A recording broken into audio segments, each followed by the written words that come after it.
Hello, and once again, welcome to the Bible for Everyone. It's great that you're able to join us for this each day. We've reached the start of Matthew chapter 14, and so I'm just going to do my very brief introduction to the chapter like I do for each of the chapters now.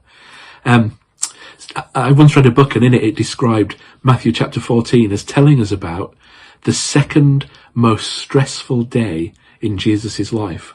Because all the events of Matthew chapter 14 happen in one single day. They happen one after another after another. What's the first most stressful day in Jesus' life?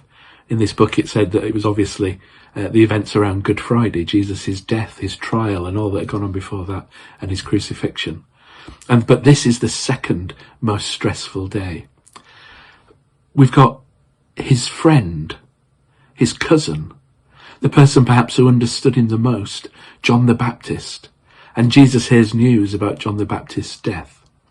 He then gets confronted with a crowd of thousands and thousands of people who, even though he wants to get away by himself, to be quiet, to think about John and to think about what he's going to be doing, this crowd come and they spend the whole day there, and he has to teach them, and then he has to feed them.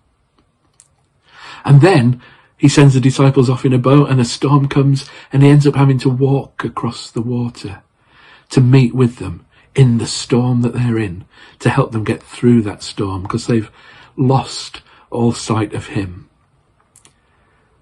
The interesting thing, the word that keeps cropping up in each of the stories, in each of the situations, compassion.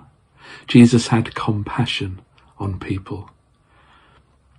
It would have been so easy for Jesus to say, no, my friend's just died, I want this to be my time.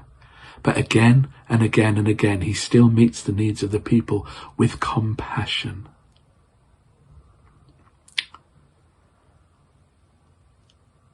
Over these next few days, as we read through the events of that stressful day that Jesus has, then we can be thinking about the compassion we have for others. We can be thinking about how Jesus meets us in the most difficult of situations.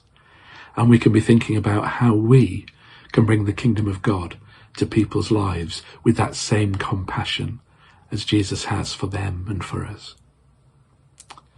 Grace and peace, everyone.